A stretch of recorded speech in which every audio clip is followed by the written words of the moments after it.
The next thing I want to talk about is the platform Two Way. For those who don't know, it's a platform that was created by Mark Halperin, who is used to be a very establishment prominent reporter. He used to work for many establishment outlets like NBC, Bloomberg. He did a show for Showtime about the 2016 election called The Circus. It was really cool actually. It showed us a lot of behind the scenes footage, especially with Trump and Hillary. It was really neat. But even the Republican primaries, a lot of cool nuggets. But back in 2017, when the Me Too movement sort of picked up, he kind of got canned because he was accused of some sexual misconduct. Nothing too crazy, but sexual harassment. But he sort of revitalized his career, and he's done it using alternative platforms like YouTube, Twitter, stuff like that. And the concept of two-way, what he created, it's actually pretty neat. It's basically like a big Zoom call, and after they go over the topics of the day during like the morning meeting, where he co-hosts with like this guy named Sean Spicer, used to be the press secretary for the first Trump administration, and then you have Dan, whatever his last name is. This Dan guy, the other co-host, his teeth are like as yellow as like movie theater popcorn. It's insane, and this dude is always smiling too. It's like Jesus, bro. If you're gonna have teeth as yellow as movie theater popcorn, maybe smile with your mouth and not your teeth. But anyway, let's not even get into that. So you got Dan, Sean, and Mark, and like I said, they go over the topics throughout the day. I mean, they go through the topics in the morning, and then for like the last 20 minutes of the show, they'll start taking questions from people. So it's kind of a cool concept. However, I've watched the show, and it was a pretty good show during the 2024 election because Halperin is very well sourced. And then, to give him more credit, he was really the first major reporter to announce or report that Biden was going to drop out. Like during the RNC, I think during like the last day or the second to last day, Halperin was basically like, "Yeah, he's gone. He's gonna drop out," and he was right. Biden did drop out. So Halperin, he's a legit dude. There's no question about that. But I've noticed with two way, even though it's not an establishment outlet, it's on YouTube. It's supposed to be alternative media. It still parrots all the same fucking talking points the establishment media does, and has on all the establishment people that these same establishment media outlets have. It's basically just establishment talking points on YouTube that's a Zoom call, as opposed to like a big fancy set that you'll see on MSNBC or MS Now, whatever the fuck it's called now, or CNN. So it's like he went on Tucker Carlson's podcast during the 24 election, and he talked about how he agreed with Tucker that all these forever wars were terrible and all that, and that neoconservatism has really hurt the country. He basically more or less acknowledges that. But then he parrots all the same fucking talking points that led us to those wars. Number one, him and his platform, they're giant Zionist cucks. They fucking love Israel. Israel can do no wrong, according to Two-Way and Mark Halperin. It's fucking insane. Also, they're huge Russia hawks, especially Sean Spicer, which I guess makes sense given his background. But they parrot all these same establishment talking points. They act as if Israel's not doing anything, extremely ugly in Gaza, which they were. Never acknowledged that. He would just have on all these, like John Podortz, this crazy Zionist who thinks that because Zoran Mamdani got elected mayor, that Jews are now being hunted everywhere. I mean, that's basically what he said. I'm not even taking that much out of context. Go look it up. And then he talks about how the Russia war, that Putin's a war criminal and the war was unprovoked. I mean, he kind of acknowledges that NATO expansion led to the conflict in Ukraine to some degree, but he pretty much pushes the establishment line that this was an unprovoked war done by Putin because he's a power-hungry dude. And I'm going to give you, an example of, we have this new peace deal or discussions of a peace deal between Russia and Ukraine, and the deal is actually very reasonable. The deal essentially saves Ukraine, and it prevents it from just becoming, a vassal state. It actually prevents Russia from taking over the country. it's a good deal for Ukraine because they're losing. The battle lines are moving eastward. Are moving westward, not eastward. And that means Russia's winning because Ukraine's on the western border of Russia. So Russia's going into Ukrainian territory, not vice versa. So Russia's winning the war. They have over 20% of the land of Ukraine. They're winning the war. So this peace deal that the Trump administration has been working with the Russians, apparently, it's still not totally clear to me how this deal has come together. There's clearly some disagreement in the administration itself about how to handle it. But the peace deal overall is pretty reasonable. But because Mark Halperin's like bloodthirsty to kill more Ukrainians to stop Putin, he's not happy. And I'm going to play a clip of it just to give you an example of these establishment talking points that Halperin likes to parrot.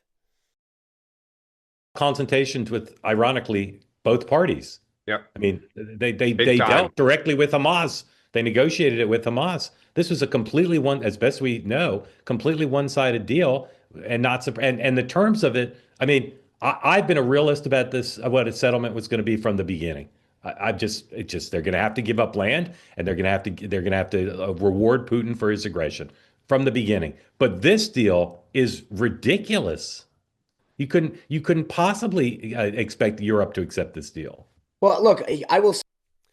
So again, that is all just establishment anti-Russia talking points. I mean, here's the reality. The big issue, a lot of these Russia hawks, these insane idiots, the major issue with the deal is there's not meaningful security guarantees. And it's like, yeah, of course. This whole war was started basically because of security guarantees.